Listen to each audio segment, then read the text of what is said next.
नमस्कार। उत्तराखंड ब्यूरो में आज हमारे साथ है पूर्व मुख्यमंत्री त्रिवेंद्र सिंह रावत। त्रिवेंद्र सिंह जी इस बीच उत्तराखंड के कई हिस्सों में घूम रहे हैं और फीडबैक शायद इकट्ठा कर रहे हैं। 6 महीने में करीबन उत्तराखंड में चुनाव भी है। इन्हीं सब मुद्दों पर उनसे बातचीत करेंगे। मेरे साथ मेरे सहयोगी जुड़ रहे हैं दीपांकर भट्ट, भारती सकलानी, सुनील लोप्रभात और सत्येंद्र बर्थवाल। बहुत स्वागत है आपका त्रिवेंद्र सिंह जी न्यूज़ 18 के ऑफिस में। धन्यवाद। मेरा सवाल यही है कि आप मार्च के बाद से लगातार आप टूर कर रहे हैं कुमाऊं में, गढ़वाल में। किस तरीके का फीडबैक आप ले रहे हैं लोगों से? क्या क्या फीडबैक मिल रहा है?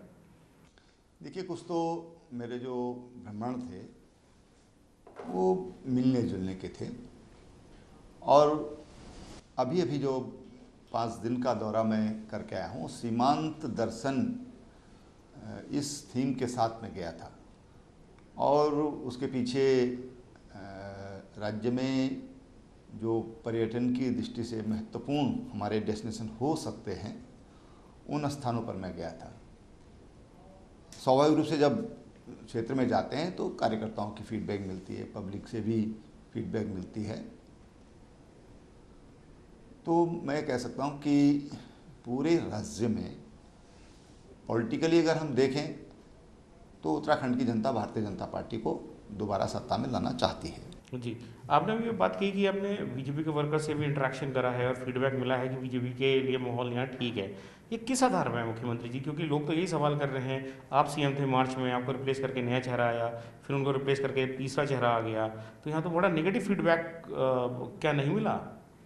नहीं, देखिए, ये सच है कि लोगों को बार बार जो परिवर्तन हुए हैं उस पर लोगों को थोड़ा सा ये लगा कि भाई आवश्यकता किस बात की थी। लेकिन मैं समझता हूँ कि जब राज्य का हित बड़ा होता है, जनता का हित एक बड़ी चीज़ होती है, तो ये जो इशू है ये थोड़ा छोटा हो जाता है, गौण सा हो जाता है। और इसलिए जनहित सर्वोपरि है। उसी दृष्टि से हमने लोगों को बताया है कि भाई ये निर्णय जो भी हुए हैं जनता के हित में हुए हैं, और इसके लिए इसको स्वीकार करना। एक तरह से जनता ने के मन में जो एक बात थी, एक सवाल था, मैं समझता हूँ कि वो सवाल अब गौण हो गया है। बट सर, एक सवाल तब भी रहा, जो जिस दिन आपने इस्तीफा दिया तब भी हम लोगों ने आपसे पूछा था, आज भी वो सवाल है कि त्रिवेंद्र सिंह रावत को जब सब कुछ ठीक था तो क्यों छोड़ना पड़ा? ये इस बात का जवाब आपको मिल पाया कि क्यों मुझे पद छोड़ना पड़ा या मुझे हटाया गया?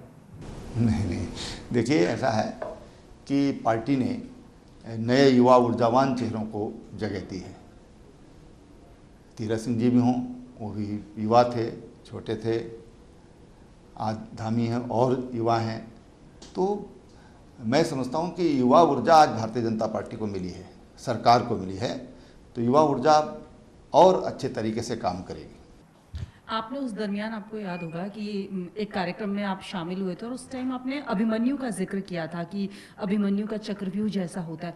क्या पता चल पाया या आज भी आप अपने उसी बयान पर कायम हैं? देखिए, उस बयान की पृष्ठभूमि समझनी होगी कि मैंने वो बयान कहाँ पर दिया, उस समय वहाँ का वातावरण क्या था, ये सब समझना होगा।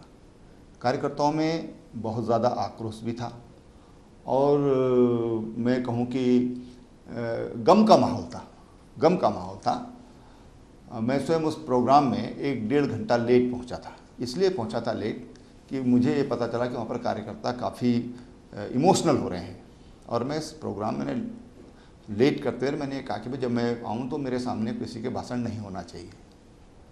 लेकिन जब मैं वहाँ गया, और क्योंकि एक वक्ता को मुझसे पहले बोलना था, और वो बहुत इमोशनल हो गए, और स्वाभाविक मैं भी इमोशनल हुआ।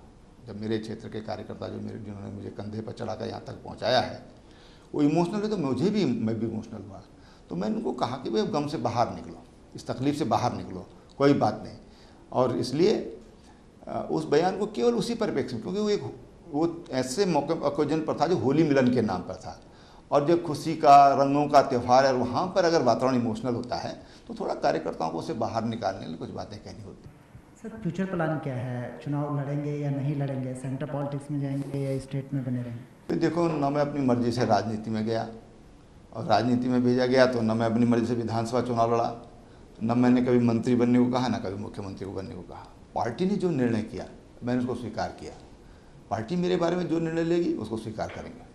सर, चुनाव के दौरान प्रचार प्रसार में जाएंगे या कौन कौन सीटों पे, किन किन सीटों पे आप जाएंगे, या कुछ अपने जो लोग हैं उन्हीं की सीटों पे जाएंगे या सभी सीटों पे जाएंगे? नहीं, जिनके पास कमल का फूल है सब जगह जाऊंगा। पूरे राज्य में? जी। सर, हरीश रावत सरकार में ढेंचा बीज घोटाले की बात उठी थी। हरक सिंह रावत जी हमारे इसी कार्यक्रम में मौजूद थे। उन्होंने कहा था कि अगर मैं उस समय त्रिवेंद्र रावत जी की मदद नहीं करता तो शायद वो सीएम बनने की राह में भी उनके रोड़े खड़े हो जाते। अब हरक सिंह कुछ भी बोलते हैं, उन पर कोई फर्क नहीं पड़ता। हरीश रावत 1-1.5 महीने तक जब तक वो Delhi all India medical institute में रहे, वो सिरहाने को उस फाइल को अपने सिरहाने के नीचे दबा के रखे। और मैंने कहा कि उस फाइल की बड़ी बड़ी फोटो स्टेट करके सचिवालय के चारों तरफ चिपका दीजिए। जनता फैसला कर लेगी कि उसमें कोई भ्रष्टाचार हुआ है या नहीं हुआ है। और हरक सिंह रावत इस तरह की बात करते हैं तो उनकी आदत है बोलने की।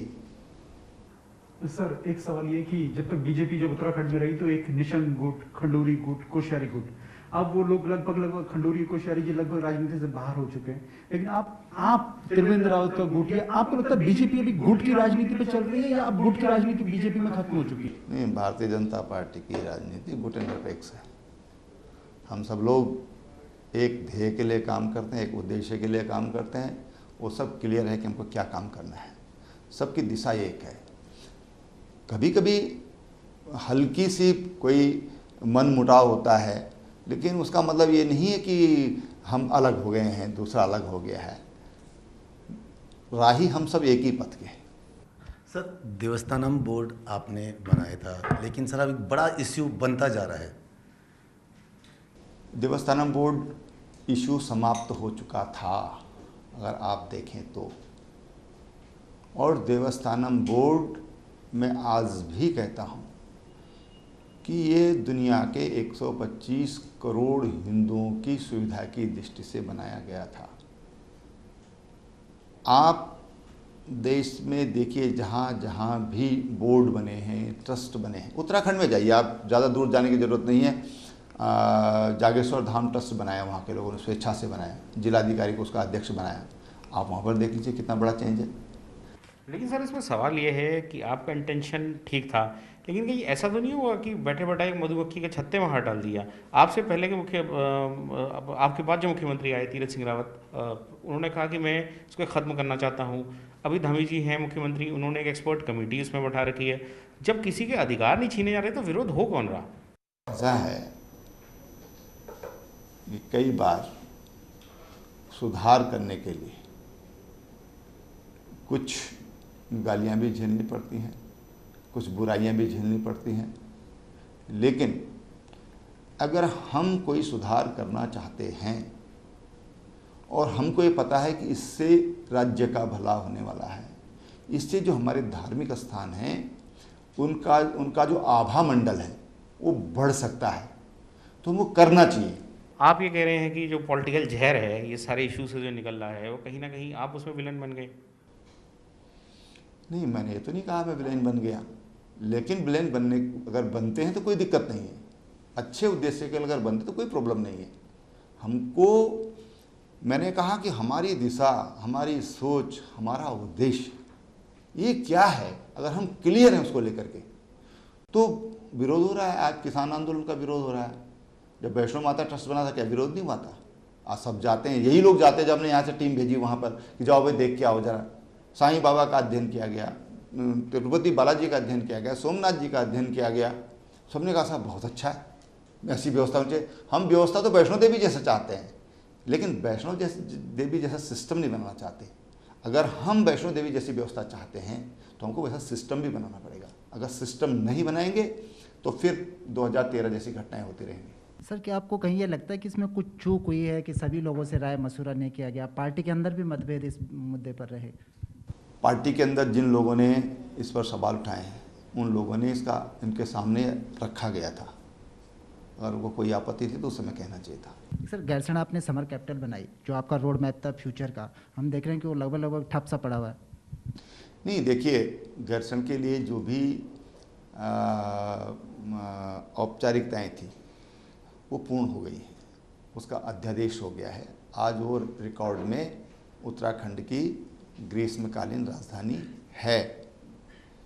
अब ठीक है, अब नए मुख्यमंत्री आए तो मुझे भी उसको निर्णय लेने में समय लगा।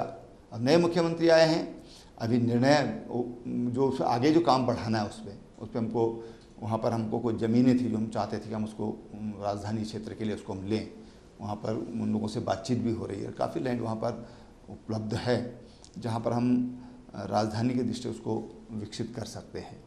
तो आगे चल कर के काम करेंगे। मुझको भी 4 साल लगा, 3-3.5 साल लगा, तो कुछ निर्णय हुए हैं, उनको आगे बढ़ाएंगे, अपने मुख्यमंत्री बढ़ाएंगे। बस उसमें एक आरोप आप पे लगातार जो लगता रहा वो ये कि आपने ज़मीनों का जो डिनोटिफिकेशन किया, आपने कहीं भूमाफियाओं को संरक्षण दिया और भूमाफिया उत्तराखंड में एक्टिव। और अब जो जोर पकड़ रही बात कि भू कानून होना चाहिए, उसमें ये बात कही जा रही है कि जो त्रिवेंद्र सिंह रावत जी ने किया वो गलत था, अब उसे कांग्रेस या हरीश रावत या कोई भी अदर सीएम आएगा वो सही करे। इस पर आप क्या कह रहे हैं? इसके बारे में आप अपनी आईडी लेकर के और गैरसैंण में जाइए और गैरसैंण वालों से पूछिए कि वहाँ पर जो कुछ किया गया, जो वहाँ लोग रह रहे हैं, जो वहाँ पर एक सोल्जर हैं जिनके घर बने हुए हैं, उनसे जाकर पूछिए कि ये सही है या गलत है। जनता जवाब दे देगी। एक बात यह है कि इस बीच सोशल मीडिया में काफ़ी चर्चा हो रही है भू कानून को लेके। उत्तराखंड में भी समय समय पर जो सरकारें रही उन्होंने कुछ ना कुछ किया है। आप मुख्यमंत्री रहे, एक हरीश रावत हमारे इसी कार्यक्रम में यहाँ आए थे, उन्होंने कहा कि भाई मैंने तो उसको नोटिफाई कर दिया था गैरसैंण में कोई ज़मीन की खरीद फरोख्त ना हो। डी नोटिफाई किया वहाँ त्रिवेंद्र सिंह जी ने, उन्होंने खुद भी ज़मीन खरीदी, बाकी लोगों ने भी खरीदी। तो उनका ये आरोप था कि भाई कहीं ना कहीं ये पूरा जो आज ये इशू उठ रहा है लैंड का, उसमें आपका लचर रुख रहा है। गैरसैंण में अगर कोई ज़मीन नहीं खरीद सकता तो आप क्या डेवलपमेंट की परिकल्पना कर सकते हैं? हम क्या पहाड़ के लोगों को बेरोजगार रहना देना चाहते हैं या इसी तरह से उनको पलायन करने देना चाहते हैं?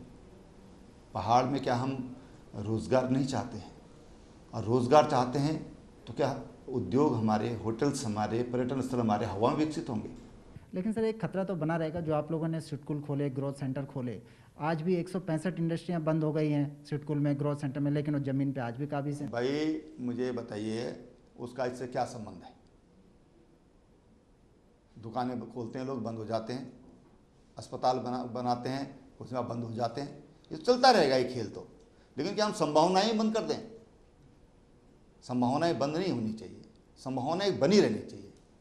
तो सर इसमें एक सवाल ये भी होता है कि जो दूसरे समुदाय की बात है, एक विशेष समुदाय की जो बात आती है कि वो पहाड़ों को इंक्रोच कर रहे हैं, उनका कहीं ना कहीं पहाड़ों में दखल बढ़ रहा है और वो उत्तराखंडियत के लिए एक बड़ा खतरा कम से कम पहाड़ी डिस्ट्रिक्ट में बनने नहीं तो हरीश रावत जी कह दें कि इस समाज को उत्तराखंड में नहीं घुसने देना चाहिए, इनको पहाड़ों में नहीं जाने देना चाहिए, कह दें हरीश रावत जी। हम उनके समर्थन में दोनों हाथ खड़े होकर उनके समर्थन में खड़े हो जाएंगे, घंटा घर पे समर्थन करेंगे झंडा लेकर के।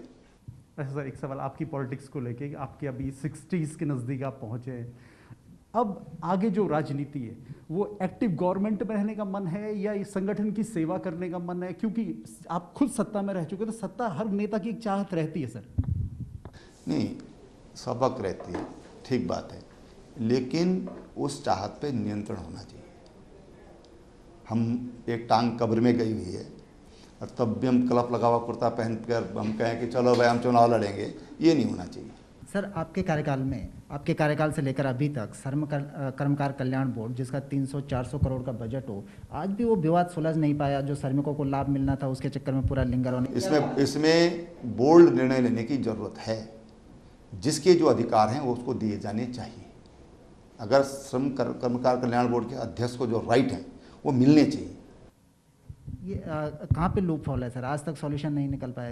ये मुख्यमंत्री से पूछिए, अच्छा रहेगा। अच्छा, मेरा अंतिम सवाल था, अभी विधानसभा का सेशन भी हुआ हाल में, आप उसमें उतने एक्टिव नहीं दिखे, तभी इस तरीके के सवाल भी बस भी उठा कि भाई त्रिवेंद्र सिंह जी स्टेट पॉलिटिक्स में इंटरेस्टेड हैं या नहीं है। इस पर स्पष्ट जवाब आपका क्या है?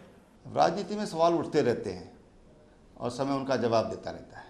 तो संभावनाएं खुली हैं? पूरी खुली हुई है। मैंने कहा ना कि संभावनाएं हमेशा खुली रहनी चाहिए। जी, बहुत धन्यवाद। तो ये थे उत्तराखंड के पूर्व मुख्यमंत्री त्रिवेंद्र सिंह रावत, जिनका कहना है कि राजनीति में संभावनाएं खुली रहती है। आप ब्यूरो पे आए, आपका बहुत धन्यवाद। धन्यवाद त्रिवेदी जी।